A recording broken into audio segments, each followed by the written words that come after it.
ध्यान से सुनिए, क्योंकि अगर आज इस बात को हल्के में लिया गया तो आने वाले समय में इसका पछतावा खुद को ही होगा। नया वर्ष शुरू हो चुका है, कैलेंडर बदल गया है और उसी के साथ सरकार ने उन लोगों के लिए रास्ता साफ कर दिया है जो लंबे समय से सिर्फ इंतजार कर रहे थे। संसद भवन से प्रधानमंत्री आवास योजना को लेकर जो संकेत सामने आए हैं, वह केवल एक बयान नहीं बल्कि साफ संकेत है कि 2026 के इसी वर्ष राशि मिलना लगभग तय माना जा रहा है। अब यह बात भविष्य की नहीं रही, यह बात इसी समय की है।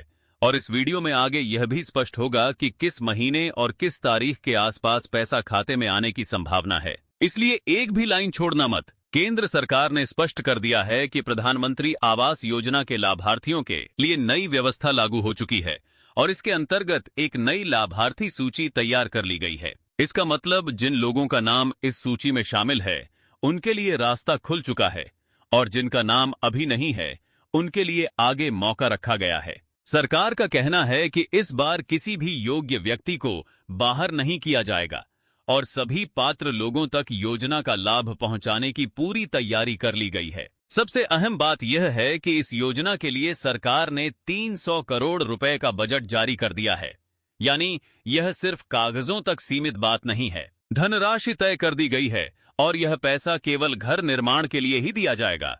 ध्यान रखें, यह राशि किसी अन्य काम के लिए नहीं है, यह सीधे उस छत के लिए है जो आपके सिर के ऊपर होगी। सरकार ने साफ कहा है कि 2026 के इसी साल लाभार्थियों के बैंक खातों में पैसा ट्रांसफर किया जाएगा और पहली किस्त सीधे खाते में पहुंचेगी, वह भी डायरेक्ट बेनिफिट ट्रांसफर के माध्यम से, जिसमें न कोई दफ्तर, न कोई एजेंट और न ही कोई कटौती होगी। पैसा सरकार से सीधे आपके खाते में जाएगा। लेकिन यहां एक बेहद जरूरी बात है, यदि आपने कुछ आवश्यक काम पूरे नहीं किए हैं तो पैसा अटक सकता है, जिसकी जानकारी आगे विस्तार से दी जाएगी। अब कई लोग सवाल करते हैं कि प्रधानमंत्री आवास योजना आखिर है क्या?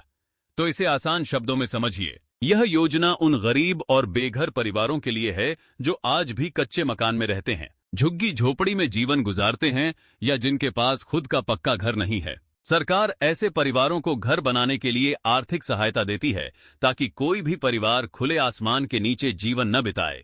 इस योजना की शुरुआत 25 जून 2015 को की गई थी और तब से सरकार का उद्देश्य एक ही रहा है कि देश का हर नागरिक सम्मान के साथ अपने पक्के घर में रह सके। अब इस नए साल में उसी उद्देश्य को और तेज गति देने की तैयारी नजर आ रही है। लेकिन यहां एक बहुत जरूरी बात समझनी होगी, इस योजना का लाभ अपने आप नहीं मिलता, इसके लिए आवेदन करना अनिवार्य है। जिन लोगों ने पहले कभी आवेदन नहीं किया है उनके लिए यह नया मौका है और जिन लोगों ने पहले से आवेदन कर रखा है उन्हें नई लाभार्थी सूची जरूर जांचनी चाहिए। सरकार ने यह सूची शहरों के लिए अलग, कस्बों के लिए अलग और ग्रामीण क्षेत्रों के लिए अलग तरीके से तैयार की है ताकि किसी के साथ अन्याय न हो। अब पात्रता की बात करते हैं, क्योंकि यहीं पर सबसे ज्यादा लोग गलती कर बैठते हैं। आवेदन करने वाले की उम्र कम से कम 18 वर्ष होनी चाहिए, वह किसी भी प्रकार की सरकारी नौकरी में नहीं होना चाहिए और यदि परिवार में कोई सरकारी कर्मचारी है तो समस्या हो सकती है। आवेदक भारत का मूल निवासी होना चाहिए और उसके नाम पर कहीं भी कोई पक्का मकान नहीं होना चाहिए, गांव हो या शहर। अगर आपके नाम पर कहीं भी पक्का घर या कोई संपत्ति दर्ज है तो आप इस योजना के पात्र नहीं माने जाएंगे। सरकार ने यह भी स्पष्ट किया है कि यह योजना परिवार के लिए है जिसमें पति और पत्नी दोनों का होना जरूरी बताया गया है, यानी शादीशुदा होना एक आवश्यक शर्त है। अब कई लोग यहीं पर रुक जाते हैं और सोचते हैं कि कागजों की प्रक्रिया बहुत कठिन होगी, लेकिन आगे की जानकारी और भी महत्वपूर्ण है, क्योंकि यदि आपने सही दस्तावेज और बैंक से जुड़ी जरूरी प्रक्रिया पूरी नहीं की तो नाम सूची में होने के बावजूद भी पैसा अटक सकता है।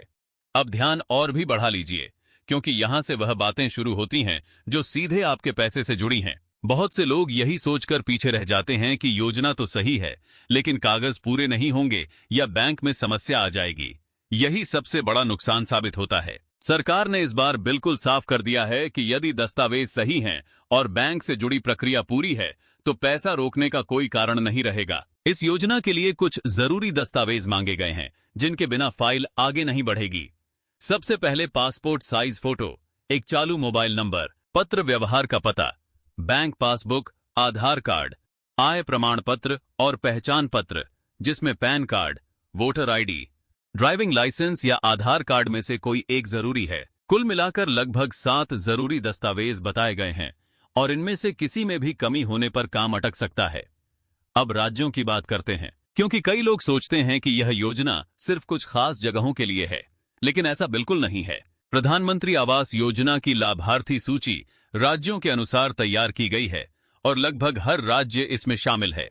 राजस्थान, छत्तीसगढ़, हरियाणा, गुजरात, ओडिशा, महाराष्ट्र, उत्तर प्रदेश, केरल, कर्नाटक, तमिलनाडु, जम्मू कश्मीर, झारखंड, मध्य प्रदेश, उत्तराखंड और बिहार जैसे राज्यों में भी प्रक्रिया पूरी कर ली गई है। सरकार का कहना है कि सभी राज्यों और सभी जिलों में पैसा ट्रांसफर किया जाएगा और किसी एक क्षेत्र को प्राथमिकता देकर बाकी को नजरअंदाज नहीं किया जाएगा। हालांकि कुछ राज्य ऐसे हैं जहां सबसे अधिक घरों का वितरण होने वाला है। इनमें छत्तीसगढ़, झारखंड, ओडिशा, राजस्थान, मध्य प्रदेश, बिहार, महाराष्ट्र, उत्तर प्रदेश और पश्चिम बंगाल शामिल हैं।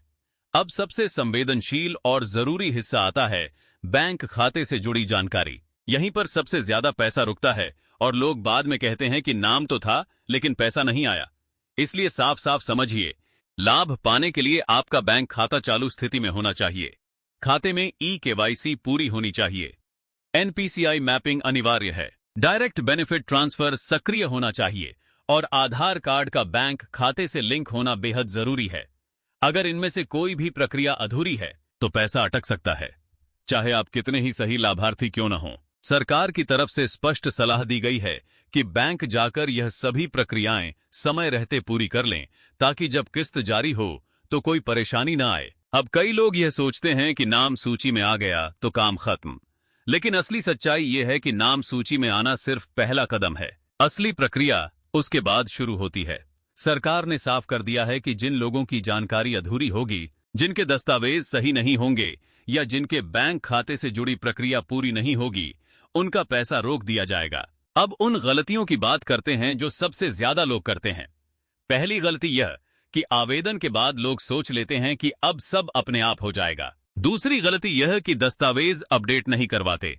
तीसरी गलती यह कि बैंक खाते की केवाईसी, एनपीसीआई मैपिंग और डीबीटी को हल्के में लेते हैं। और चौथी गलती यह कि लोग सूची चेक ही नहीं करते। सरकार ने बताया है कि इस बार हर जिले में अलग अलग तारीखों पर किस्त भेजी जाएगी, यानी पूरे देश में एक ही दिन पैसा नहीं आएगा, कहीं पहले आएगा, कहीं थोड़ा बाद में।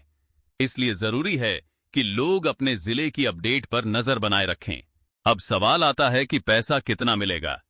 तो यह समझना जरूरी है कि प्रधानमंत्री आवास योजना में राशि एक साथ नहीं दी जाती।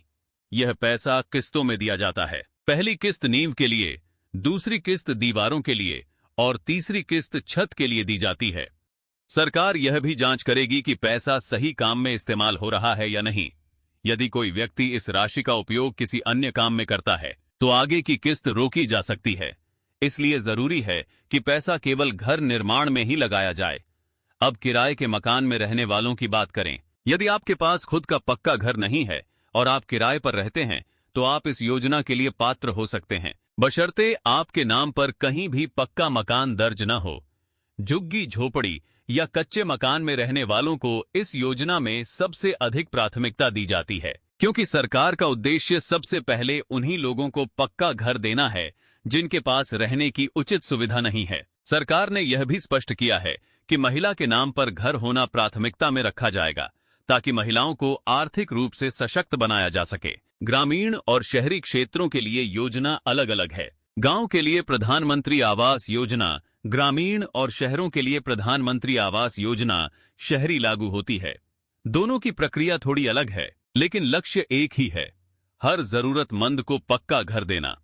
ग्रामीण क्षेत्रों में पंचायत स्तर पर सर्वे होता है और उसी के आधार पर सूची तैयार की जाती है, जबकि शहरी क्षेत्रों में नगर निगम या नगर पालिका के माध्यम से प्रक्रिया होती है।